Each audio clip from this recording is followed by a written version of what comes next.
Good day again mga kapilo.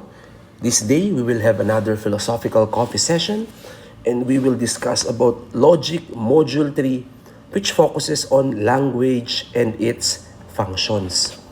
So before that, may I just inform each one of you that this lecture video is intended primarily for my students at ISU Kawayan, particularly the BSHRM 3.1 and 3.2 students, the BSIT 3.1 lifelong learners, and the BAT 4 students. However, it may also be used as a reference by the students of Mr. Res General Bautista of ISU Cabagan Campus. Okay, now let us proceed.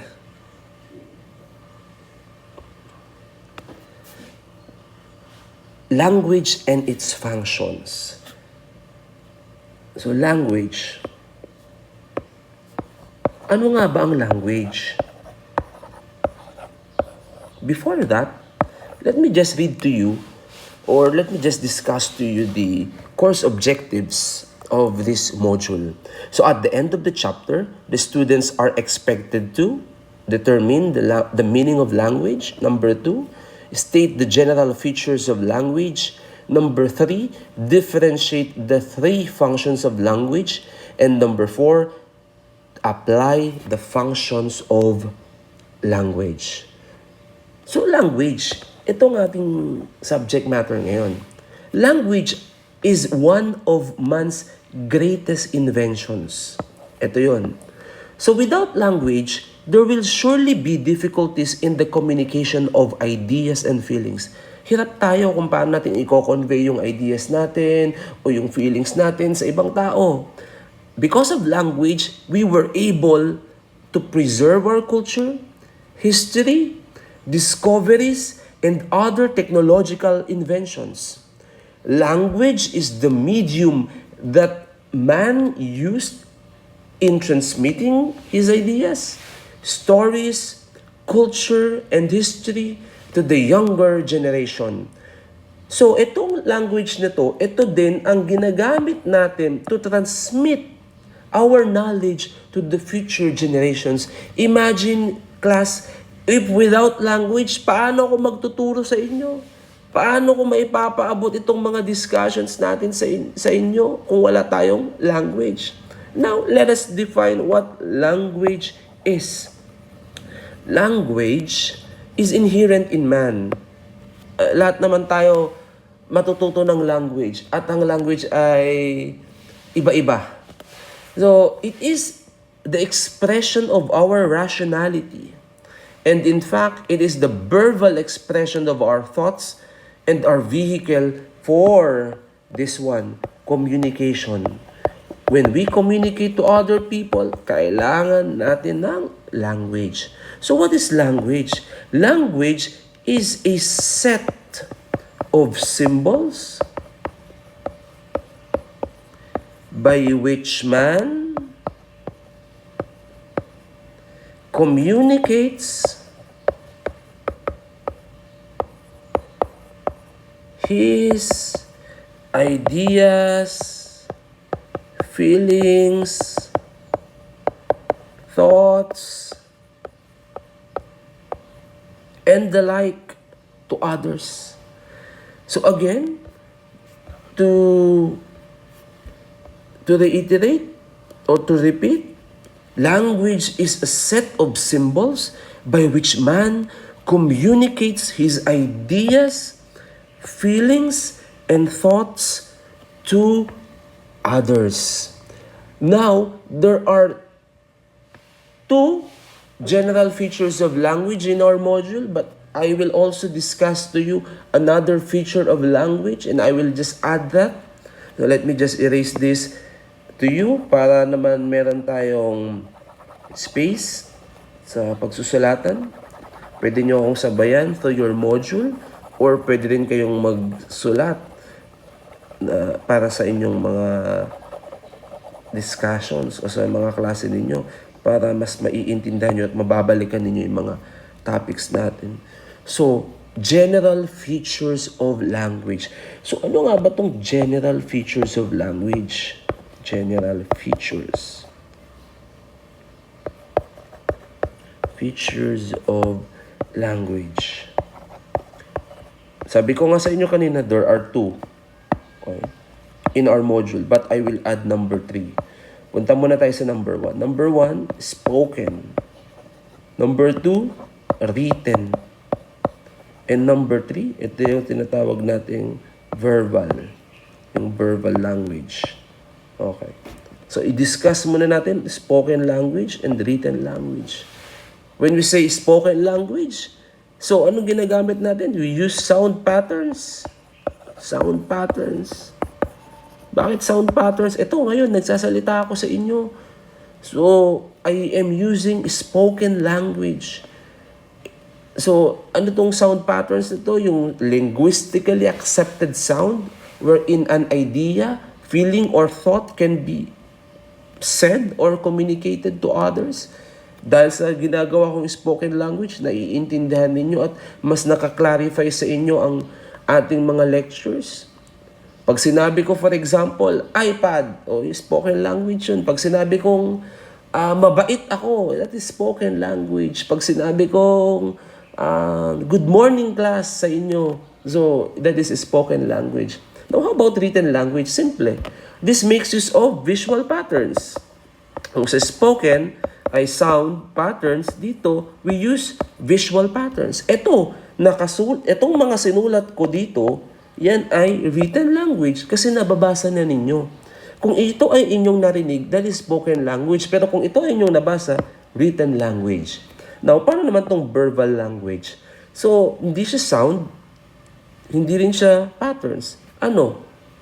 Siya ay expressions or mannerisms or magbibigay na lang ako ng example para mas maintindihan ninyo.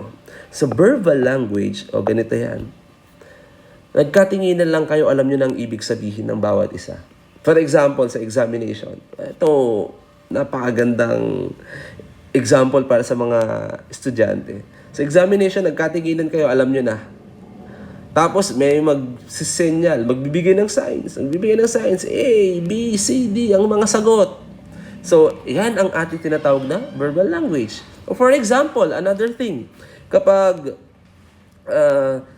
yung isang classmate nyo, nag-i-exam, yung nasa likod ninyo, sinipa yung upuan ninyo, pagsipa niya sa upuan, nakita mo, nagmamakaawa, alam mo ng ibig niya sabihin, hihingi ng sagot. Susunod, nagagawin, hindi mo pinansin. Sinipa uli yung upuan mo. At pagtingin mo, galit na siya kasi hindi mo siya binibigyan ng sagot. Alam mo na kung ano yon. So, sa mga expressions na binibigyan natin, na naiintindihan din natin, or our ideas can also be communicated through verbal language. So, these are the 3 features of language: spoken, written, and verbal. Now, let us go to the basic functions of language. So there are 3 basic functions of language that we will discuss in this module. Ito ay yung tatlo. Ito yung informative language, yung expressive language, and lastly, yung directive language. So punta muna tayo, okay, basic functions. So basic functions. Punta muna tayo dito sa number 1. Ang number 1 is yung informative language. Sa informative language, from the word itself, inform. It is the most common function of language. And the purpose of this is to inform. Lahat ng nababasa natin sa books, sa newspapers, and other reading materials, they provide us with information about different ideas and principles that we can reflect on and think about. So, pero, lagi nating tatandaan, pag ginamit ang informative function ng language, hindi necessarily totoo yung sinasabi niya. Pwede rin false. It can lead to an information or it can also lead to a misinformation. Let me give you an example. Okay. One example is, Dr. Rickmar P. Aquino is ISU is the ISU president. In this case, I use the informative function of language because I informed you that Dr. Rickmar P. Aquino is the ISU president or the Isabela State University president. So, na-gets nyo, class? Ito yun. Nag-i-inform ako. Or another one. Ito, dito pala, totoo siya. It is true. Because si Dr. Rickmar P. Aquino talaga ang presidente ng ISU. So, I will give you another example para mas maintindihan natin. Okay, burahin lang natin ito. Medyo pinapahirapan ako sa pagbubura. Okay. Ako, Mr. Christian Gonzales is the president of the Philippines. I inform you, in this sentence, I inform you that Mr. Christian Gonzales is the president of the Philippines. But this is not true. I gave you a misinformation. Pero kahit nagbigay ako ng misinformation sa inyo, I use the informative function of language.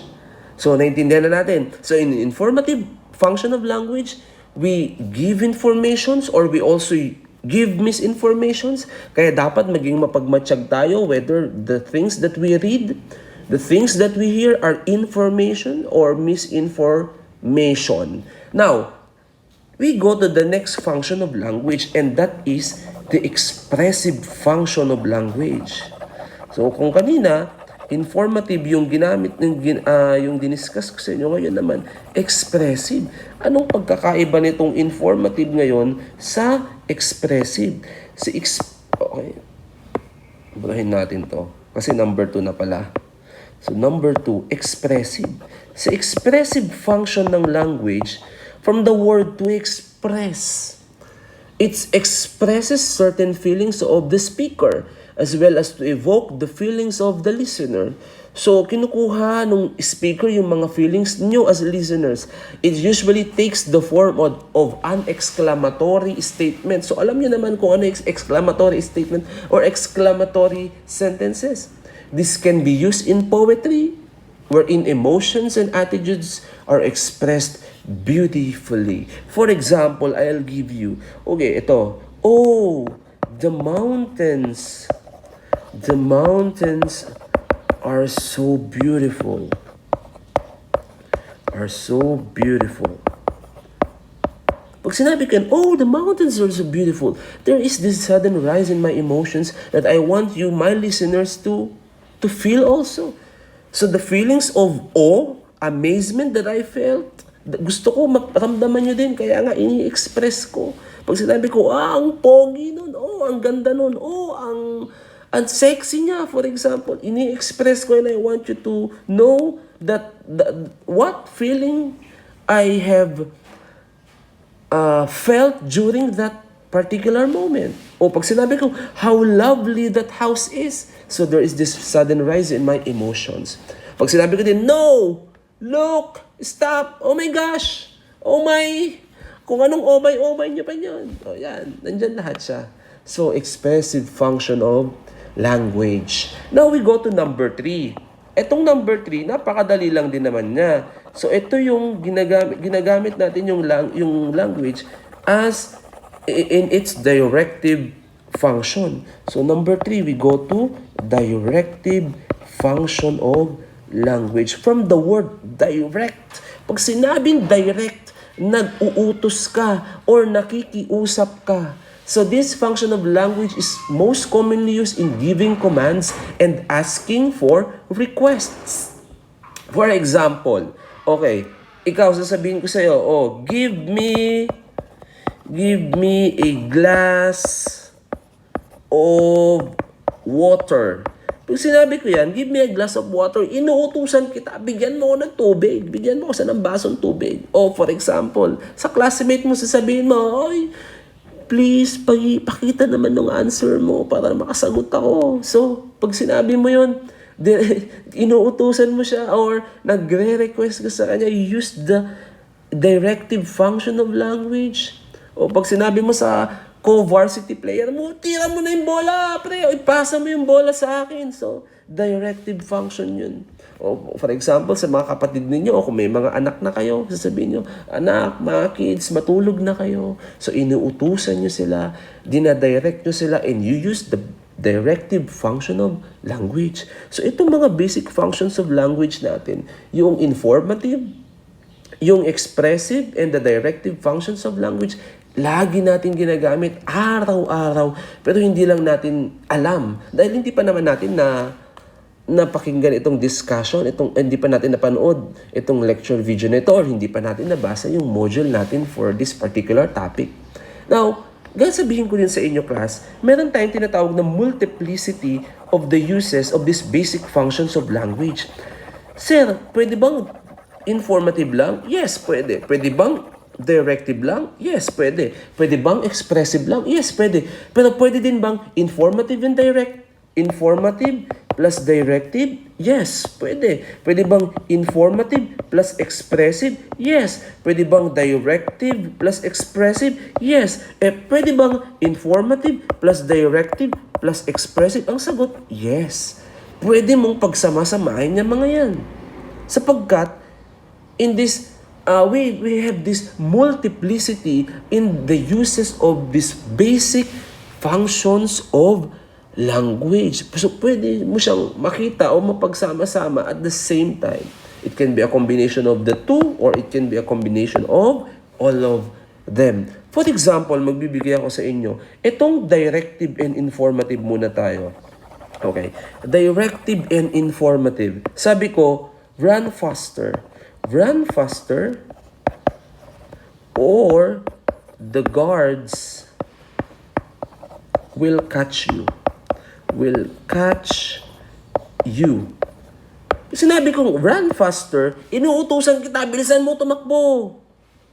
O, di ba? Agtaray ka, inilokano. Makaro ka, inibanag. So, ayan, run faster, or the guards will catch you. I-inform na rin kita, pag hindi mo binilisan na tumakbo, mahuhuli ka ng gwardiya. So, I use the informative function and the directive function at the same time. So, yan yun. So, informative plus directive. So, punta tayo dito, tignan din natin, informative plus expressive. Okay? Informative plus expressive. So, informative plus expressive, I'll give you an example. I hate you, sabi mo.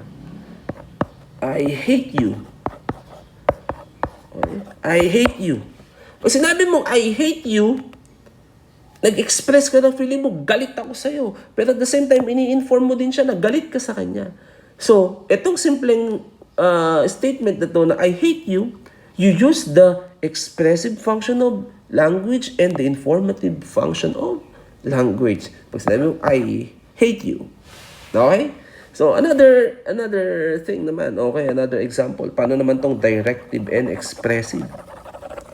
Itong directive plus expressive. Sabi dito, look how beautiful. Look how beautiful the clouds are. The clouds are. Darling, sabi mo pa.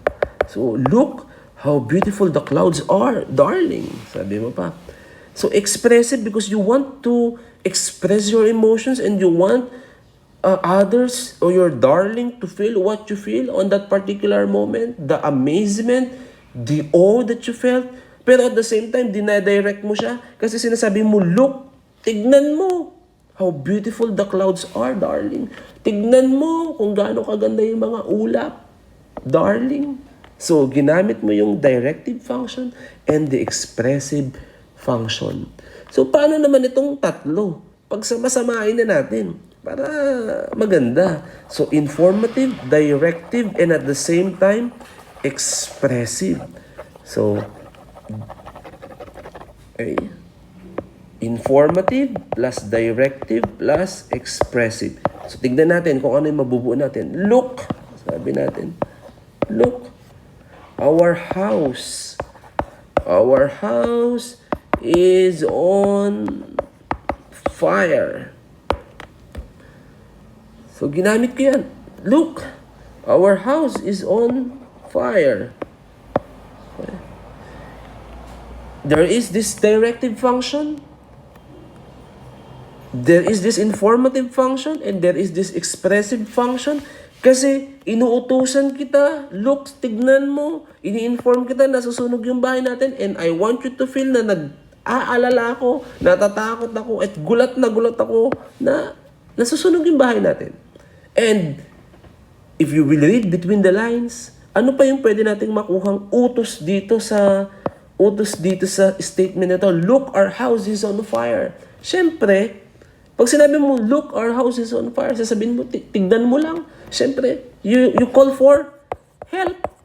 You call for the Bureau of Fire Protection.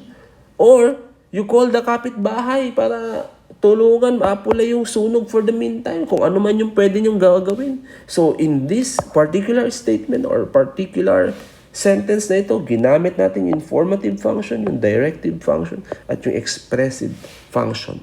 Okay? Class, sana naintindihan ninyo. Magbigay pa ako ng example. Kunyari, sinabi ng nanay ninyo para mas, ito simple lang. Sinabi ng nanay ninyo, anak, alas 5 na ng umaga. O sinabi sa'yo, anak, alas 5 na ng umaga. Pagalit. So, dahil pagalit niya, anak, alas 5 na ng umaga. Ini-inform ka niya, alas 5 na ng umaga. At the same time, there is this sudden rise of emotion at nagagalit na siya, alas 5 na ng umaga. And, if you will read between the lines, sasabihin niya, dun sa anak, alas 5 na ng umaga, merong pautos doon, bumangon ka na. Or meron pang another set, pwede may another information, pag alas 5 na ng umaga, alam mo namang may klase ka pa, kailangan mo nang bumangon. So in those particular instances, ginagamit mo itong informative, directive, and expressive. So I hope class, meron kayong naintindihan ninyo itong discussion natin because very simple lang naman ito. And if there are any questions, we feel free to ask in our group chat. For the students of Mr. Res General Bautista, feel free to ask si Sir Nino, and pwede rin kayong magtanong sa akin through Mr. Res General Bautista. And I hope guys na may naintindihan talaga kayo dito sa discussions natin. And I wish you all the best. God bless. Keep safe everyone. And again mga kapilo, sa mga susunod na discussion, nandito pa rin ako ang inyong philosophy instructor, si Mr. Christian